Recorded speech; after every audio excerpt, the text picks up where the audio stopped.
Have you ever felt like no matter what you achieve, it's just never good enough? You get the job, you buy the car, you reach a goal, but that deep, lasting happiness still feels out of reach. If that sounds familiar, you're not alone. And the reason for this feeling might be simpler, yet more profound than you think. Today, I want to share a story that completely changed my perspective on happiness, and I believe it can do the same for you. Imagine a man named Daniel.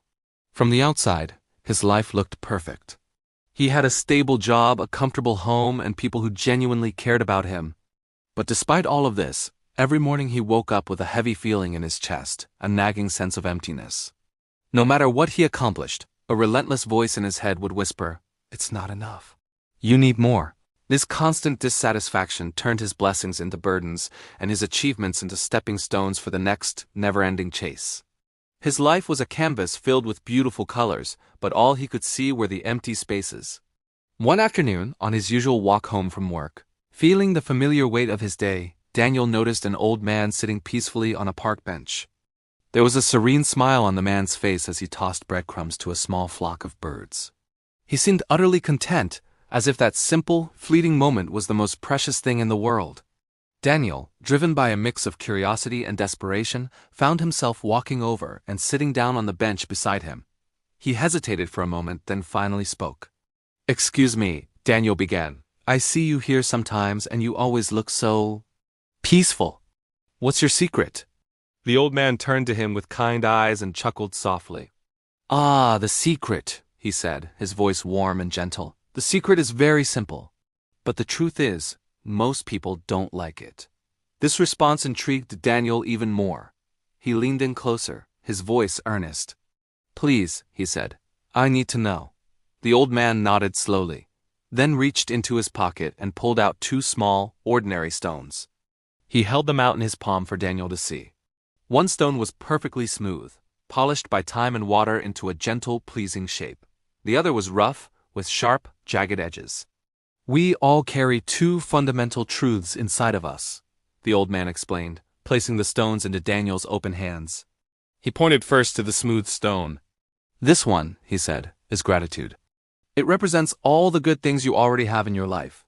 Your health, the people who love you, the roof over your head, the simple beauty of a sunset."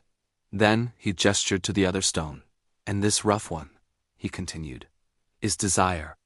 It represents the things you want but don't yet have: a better job, a bigger house, more recognition. This stone isn't inherently bad. Desire is what pushes us to grow, to improve, to strive for something more." The old man paused, letting his words sink in. He then looked at Daniel's hand. "But here's the problem. When you spend all your time staring at the rough stone, focusing only on what you lack, its sharp edges start to cut into your hand. It begins to hurt you, but you're so fixated on the desire that you don't even notice the pain it is causing." Daniel looked down at his own hand. He'd been clenching the stones without realizing it, and the rough stone had already left small, red marks on his palm. A flash of recognition hit him. This was his life in a metaphor.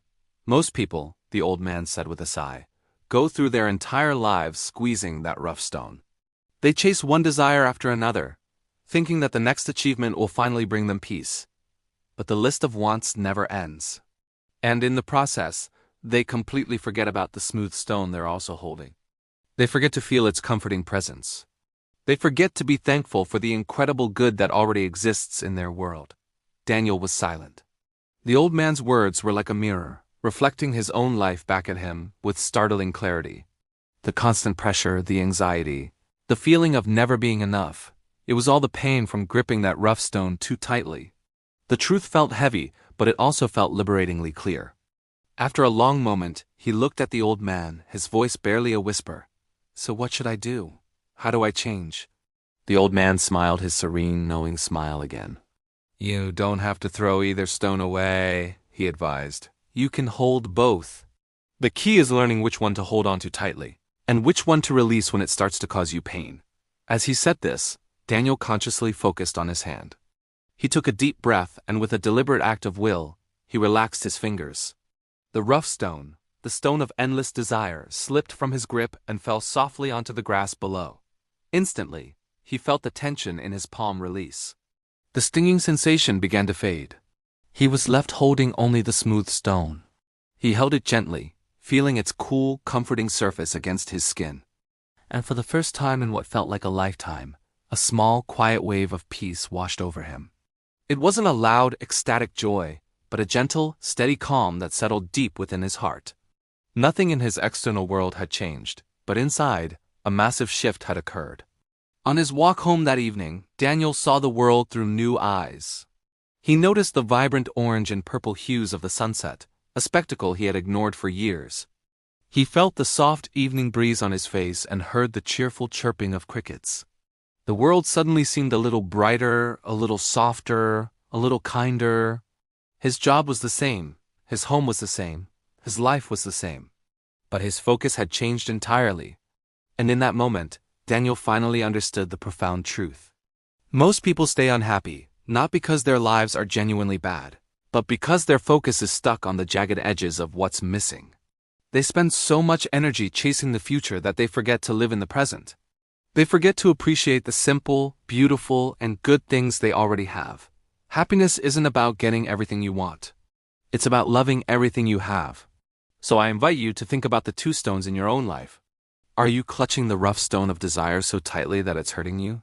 Maybe it's time to loosen your grip. Maybe it has time to pay more attention to the smooth stone of gratitude that has been in your hand all along.